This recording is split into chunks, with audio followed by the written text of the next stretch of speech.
지난 1995년이었습니다. 미국의 워싱턴 DC에서 시장 조찬 기도회가 있었습니다. 이때 애슐리 오브레라고 하는 10살짜리 소녀가 연사로 나서게 되었습니다. 이 소녀는, 이 애슐리는 마태복음 18장 말씀에 나오는 예수님께서 어린 아이처럼 되어야 천국에 들어갈 수 있다라고 가르치신 그 장면, 이 장면을 인용을 했습니다. 오브레는 어른들에게 강권을 하기를 어린이들에게서 배워야 한다라고 이야기를 했습니다. 그들이 어떻게 함께 어울리는가, 서로 어떻게 신뢰하고 있는가, 또한 어떻게 하나님을 신뢰하는지를 배우라고 했습니다. 그리고 애슐리는 이렇게 연설을 마감을 했습니다. 예수님은 우리 모두의 크고 작은 문제들을 해결하실 수 있다고 여러분은 우리에게 가르치셨습니다. 그러나 우리는 사람들이 늙어갈수록 많은 문제들을 갖고 있음을 주목하고 있습니다. 어른들은 그 문제들을 그들 안에서 이야기하는 것을 두려워하고 있습니다. 우리는 참으로 이상하게 생각합니다. 하나님은 결국 어린 아이들만을 위한 하나님이라는 말입니까? 나는 아직도 예수님께서 나의 모든 문제들을 어떻게 해결하실지 알고 있다고 믿습니다. 예수님은 우리가 사는 도시의 문제, 세계의 문제를 알고 계십니다. 이것이 내 믿음입니다.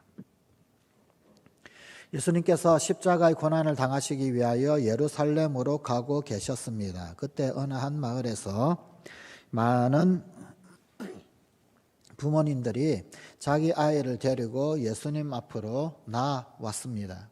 유대인들은 유명한 랍비가 있으면 그 랍비에게 아이를 위하여 안수하여 주고 축복해 주실 것을 바라는 그런 관습이 있었습니다. 예수님의 그 어떤 처지 혹은 아니면 형편을 아는지 모르는지 사람들은 그렇게 몰려왔습니다. 아마도 십자가에 달리신다라고 하는 이 사실을 제자들도 몰랐던 듯합니다. 그러나 그럼에도 불구하고 제자들은 그 어떤 이상한 분위기, 이상한 낌새를 감지할 수 있었습니다.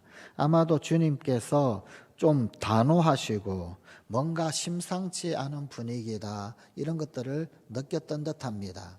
그래서 아이들을 안고 나오는 그 부모들을 제지를 했습니다. 어린아이들이 이렇게 많이 몰려오면 질서도 없고 무례하게 되지 않겠어요? 이러면 되겠어요? 우리 선생님은 지금 피곤하시오. 자, 예수님은 그런 제자들에게 도리어 꾸지람을 내리셨습니다. 어린아이들이 내게 오는 것을 용납하고 금하지 말라. 하나님의 나라가 이런 자의 것이니라. 그리고 나서 그 많은 아이들 일일이 전부 다 안아주셨고 안수해 주셨고 축복을 해 주셨습니다. 오늘 본문 15절입니다. 누구든지 하나님의 나라를 어린아이와 같이 받들지 않는 자는 결단코 그곳에 들어가지 못하리라. 우리 인생의 신앙을 갖는 궁극적인 목적은 하나님의 나라를 소유하는 데 있습니다. 어떻게 해야 그 나라를 소유할 수 있습니까?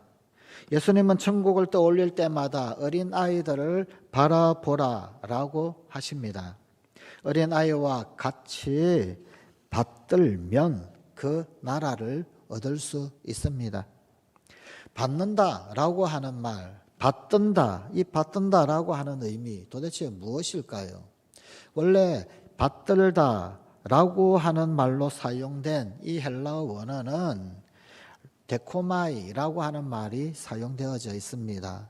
이 데코마이라고 하는 말은 영어에서는 receive, 그냥 받는다, 그런 뜻입니다. 받아들인다. 그런데 이 데코마이라고 하는 이 헬라어를 최고의 존중적 표현으로 번역을 한다 할지라도 영접하다, 이런 뜻입니다. 그런데 오늘 본문과 같은 내용을 기록하고 있는 누가복음 18장 17절은 하나님의 나라를 어린아이와 같이 받들지 않는 자는 결단코 거기 들어가지 못하리라 라고 하면서 받아들이다 라고 그렇게 번역을 하고 있습니다. 그냥 단순히 기본적 의미로 받아들이다. 영어 표현으로 그대로 receive라고 누가복음은 그렇게 번역을 하고 있습니다. 이것은 이것저것 따지지 않고 하나님 나라를 믿고 수용하는 태도를 말합니다. 자, 그런데 오늘 본문인 마가복음은, 우리말 마가복음은 이 단어를 굳이 받들다라고 그렇게 번역해 놓고 있습니다. 왜 이렇게 번역해 놓았을까요? 받들다라고 하는 말은 받아들인다라고 하는 말과는 사실 좀 다른 말 아닙니까? 받들다라고 하는 말은 높이 올리다, 존중하다, 존귀히 여기다, 뭐 이런 뜻입니다. 오늘 본문 마가복음은 단순히 받아들이는 정도, 그 정도가 아니라 거기에서 좀 더 과한 의미를 부여를 해서 믿고 존경하는 뜻, 그것으로 번역을 하고 있더란 말입니다. 우리말 마가복음은 의도적으로 받들다라고 번역을 하고 있는 것입니다. 어린아이들은 이렇게 하나님 나라를 고귀한 것으로 생각하며 믿고 받드는 자세가 있습니다. 수용하고 존중하는 태도야말로 어린이들이 갖는 좋은 태도입니다. 사람들은 점점 지식이 늘고 또 자기 확신이 깊어지면 깊어질수록 이상하게 믿음도 사라지고 또 남을 존중하는 태도가 눈에 띄게 줄어듭니다. 하나님 나라에 대한 의심이 점점 커지게 되는 현상 또한 나타나게 됩니다. 그래서 오늘 우리에게 주신 이 하나님의 말씀은 어린아이처럼 하나님의 나라를 받들라라고 하는 메시지를 던져주고 있습니다. 하나님의 나라에 대한 인간들의 태도에는 단계가 있습니다. 먼저 그 나라를 마음에 받아들여야 하고, 그리고 다음으로 그 나라를 받들어야 합니다. 그러면 그리스도께서 순수하게 받드는 그 사람들에게 복을 내리십니다. 이 중요한 일의 모범이 바로 어린아이들로 소개가 되고 있습니다. 어린아이들이 자라서 어른이 되는 동안에 하나님의 나라를 받드는 일이 변질되어 가더라라고 하는 우려도 이 말씀 속에 함께 녹아 있습니다. 그렇게 될 때 세상의 나라는 혼란과 갈등, 각종 질병과 죽음으로 고통을 받게 됩니다. 우리는 어떻게 하나님 나라의 백성이 될 수 있겠습니까? 우리는 어떻게 하나님 나라를 소유하게 됩니까? 첫째, 예수님께서는 어린아이처럼 하나님의 나라를 받아들여라 라고 말씀하십니다. 누가복음 18장 17절입니다. 내가 진실로 너희에게 이르노니 누구든지 하나님의 나라를 어린아이와 같이 받아들이지 않는 자는 결단코 거기 들어가지 못하리라 하시니라. 어린아이는 하나님의 존재와 하나님의 세계 창조를 의심하지 않습니다. 그리고 그들은 예수님께서 약속하신 말씀을 마음에 수용하면서 의심 없이 잘 받아들입니다. 이런 점에서 어릴 때 신앙교육은 참으로 중요합니다. 깨끗한 심령에 먼저 신앙을 받아들이면 그 귀중한 수용이 일생 동안 변하지 않는 은혜가 됩니다. 혹 잠시 주님을 떠나는 경우가 생기더라도 다시금 돌아와 하나님 나라를 받아들이는 자세가 됩니다. 실제로 교회 통계에 의하면 잠시 교회를 떠났다 혹은 신앙생활을 중단했다 하시는 분들, 나이가 들고 연세가 차서 다시금 교회 출석하고 다시금 예배하는 경우가 있습니다. 나이 들어 다시금 교회 등록하시는 분들, 그들 중 많은 상당수가 어린 시절 여름 성경학교라든지 혹은 아니면 주일학교를 지내보신 분들, 성탄절 발표회를 지나신 분들, 혹은 아니면 교회에서 공책 그리고 연필 이런 것들을 받으셨던 그런 기억들이 있으신 분들입니다. 교회 학교에서 그렇게 배우셨던 분들, 그분들이 세월이 지나고 나이가 차고 그러고 난 다음에 다시금 교회에 등록하는 그런 퍼센테이지가 상당수입니다. 그 심령이 이미 천국을 기반으로 삼고 있기 때문입니다. 둘째, 예수님께서는 어린아이처럼 하나님의 나라를 잘 받들라라고 말씀하십니다. 받아들이는 것에서 그 하나님 나라를 받드는 수준으로 마가복음은 성화시켜서 우리에게 말씀하고 있습니다. 오늘 본문 15절입니다. 내가 진실로 너희에게 이르노니 누구든지 하나님의 나라를 어린아이와 같이 받들지 않는 자는 결단코 그곳에 들어가지 못하리라 하시고, 하나님을 받들고 의지하는 마음은 마치 어린아이의 심령처럼 겸손합니다. 어린아이는 하나님께서 내신 원리에 따라 모든 일에 순종합니다. 날이 저물면 자고 해가 떠오르면 자리에서 깨어나 일어나고 자기를 사랑해 주는 이에게 의지를 합니다. 하나님이 창조하셨던 그 여러 대상들, 곧 사람이나 혹은 동물들을 사랑합니다. 어린 아이들은 곰 인형을 품에 안고 또 강아지 혹은 고양이들을 좋아합니다. 꽃을 보고 나무를 보면서 기뻐하고 웃음을 짓고 환성을 지릅니다. 그래서 구약의 이사야 선지자도 하나님 나라의 주인공으로 어린아이를 소개했습니다. 이사야서 11장 6절에서 8절 말씀입니다. 그때 이리가 어린 양과 함께 살며 표범이 어린 염소와 함께 누우며 송아지와 어린 사자와 살진 짐승이 함께 있어 어린 아이에게 끌리며 암소와 곰이 함께 먹으며 그것들의 새끼가 함께 엎드리며 사자가 소처럼 풀을 먹을 것이며 젖 먹는 아이가 독사의 구멍에서 장난하며 젖된 어린 아이가 독사의 굴에 손을 넣을 것이라. 그러나 점점 나이가 들고 어른이 되면 하나님의 창조 원리를 저버립니다. 밤늦게까지 무슨 일들이 그리 많은지 밤을 낮삼아 일을 합니다. 밤을 낮삼아 일을 하는 것은 그래도 그나마 괜찮은 편입니다. 밤을 낮삼아 그렇게 놉니다.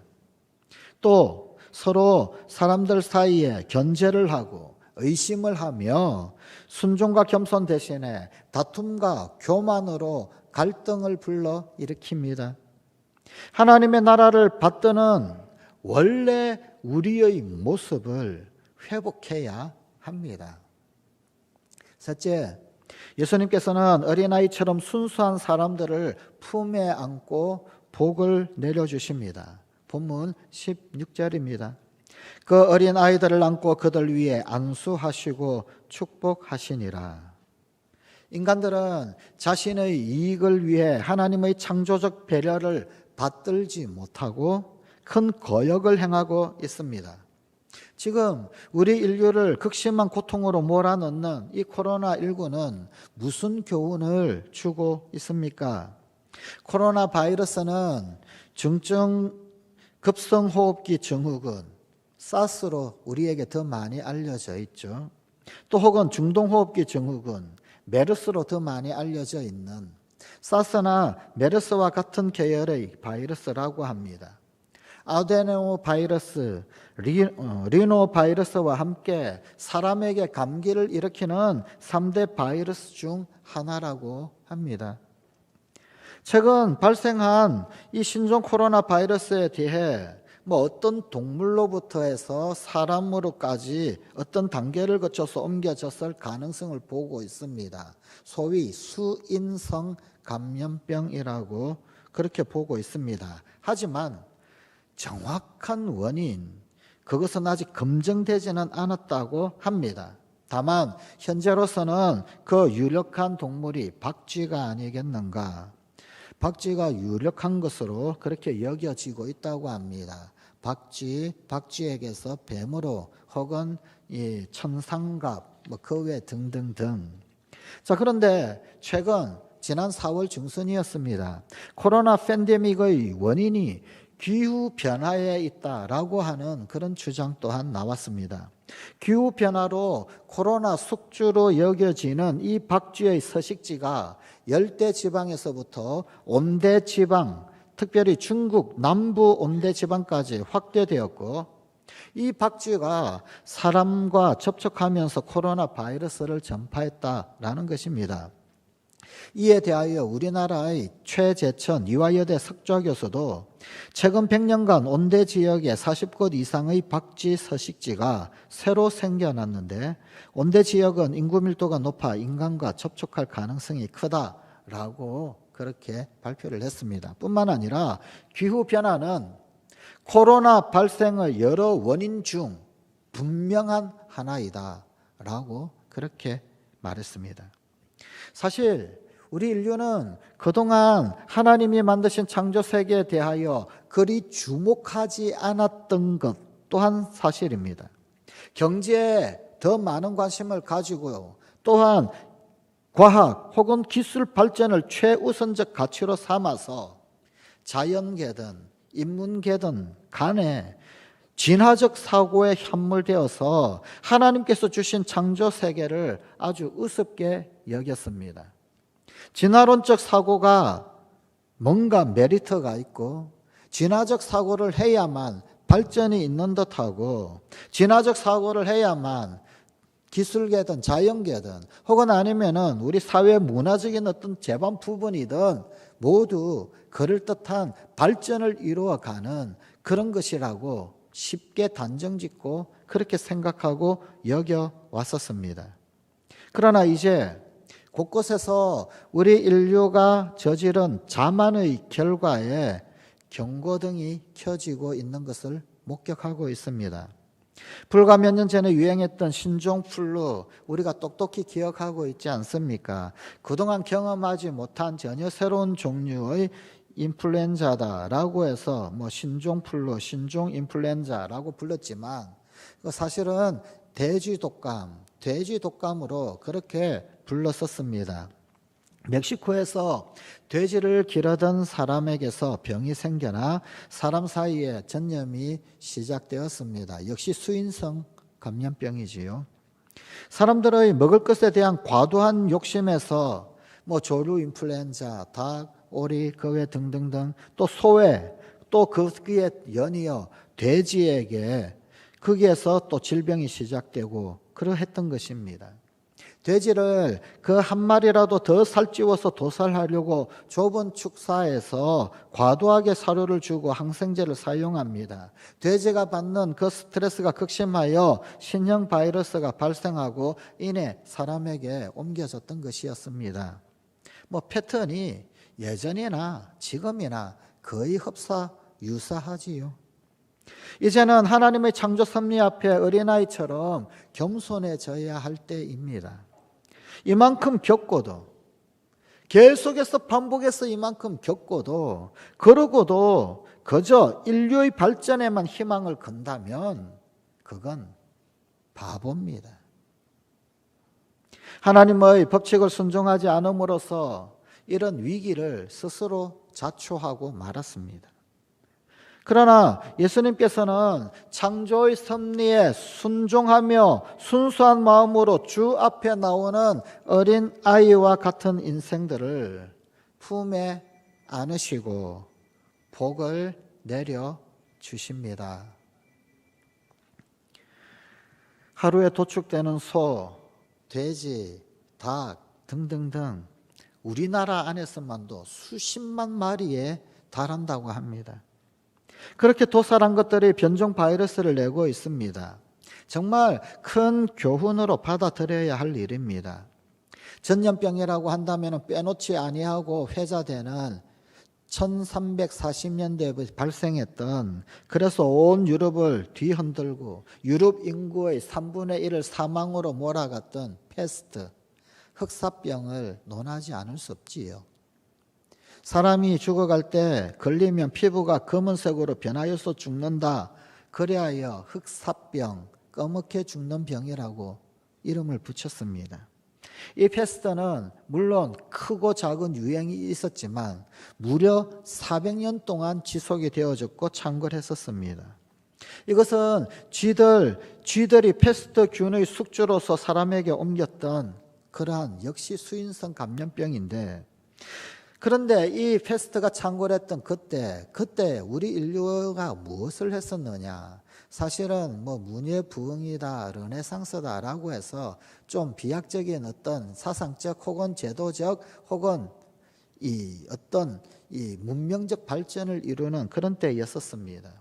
그때 어떤 문예가 많이 부흥되기도 했습니다. 뿐만 아니라 도로가 많이 열렸습니다. 운송 도구가 많은 발달을 했습니다. 수레라고 하는 것이 발명되어지고, 그래서 또 많은 물자들이 이동하기가 쉬워졌고, 특별히 무역에 있어서 많은 전 세계 교류가 그전보다도 훨씬 더 원활해지는 그런 현상들이 일어났었습니다.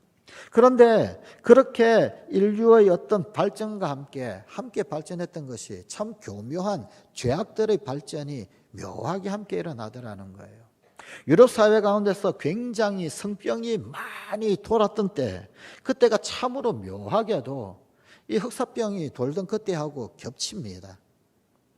교통이 발전하고 교류가 많아지고 그러다 보니까, 또한 그 수레의 발명을 자랑하며 과도한 교통망 연결로 인하여서 인간들의 은밀한 그 죄로 인한 그런 어떤 병들도, 그 죄악들도 사실은 함께 넘쳐 흐르고 결국은 피해가 눈덩이처럼 불었었습니다. 이렇듯이 우리 인간의 교만과 자랑은 인류에게 언뜻 유토피아를 제공하는 것처럼 보입니다. 그러나 늘 그 이면에는 스스로 참 심각한 심판을 자처해 왔었습니다. 패스트만 그렇습니까? 지난 18세기, 19세기 또 한 번 우리 인류는 굉장히 비약적인 이성의 발전을 이룹니다. 이 시대를 계몽주의 시대라고 그러고 모더니즘이라고 그러고 그럽니다. 오죽하면은 이 모더니즘 시대를 지났던 오늘 우리가 살고 있는 이 시대를 포스트 모더니즘 시대라고 그렇게까지 이야기하겠습니까? 이때 우리 인류에게 굉장히 많이 회자가 되었던 것이 유토피아 사상이었습니다. 비약적인 인간 지성의 발달, 인간 이성의 발달은 마침내 유토피아의 도래를 가져올 것이다 라고 많은 사람들이 이구동성 예견을 했었습니다. 그런데 그 18세기, 19세기의 비약적인 이성의 발달의 결과가 20세기 초반에 일어났던 세계 제1차, 2차 대전이었습니다. 사람들은 인류가 무엇이든지 할 수 있다라고 생각을 했었습니다. 사람들이 인류가 무엇이든 할 수 있을까요? 그렇습니다. 사람은 정말로 무엇이든지 할 수 있습니다. 하루 만에 수백 명을 사상자로 내몰 수가 있습니다. 불과 하루아침에 2000년 인류 역사의 문명을 깡그리째 파괴시켜 버릴 수도 있습니다. 단 며칠 만에 환경을 마구 파괴해버리고, 그리고는 사람도 살아갈 수 없을 정도의 치명적인 오류를 범할 수도 있습니다. 한 번도 겪어보지 못했던 방사능으로 100년이 지나고 200년이 지나도 방사능 후유증으로 그렇게 신음하도록 만들어 버릴 수도 있습니다. 정말 사람은 무엇이나 할 수 있습니다. 이제는 좀 겸손해져야 할 때 아닙니까? 이제는 좀 정말로 겸비해져야 할 때가 아닐까요? 이렇듯 인간의 교만과 자랑은 인류에게 언뜻 유토피아를 제공하는 듯 보이나, 그러나 늘 그 이면에는 스스로 심판을 자처해 왔었습니다. 언제나 하나님 앞에 겸손한 어린아이의 자세를 갖고 창조 섭리에 순종할 때입니다. 이제는 더 이상 바보짓을 반복하면 안 될 때입니다. 하나님 앞에 겸손한 어린아이의 자세를 가지고 창조 섭리에 순종을 하면 주님은 이런 어려움을 거두시고 은혜의 품에 안아주시는 분이십니다.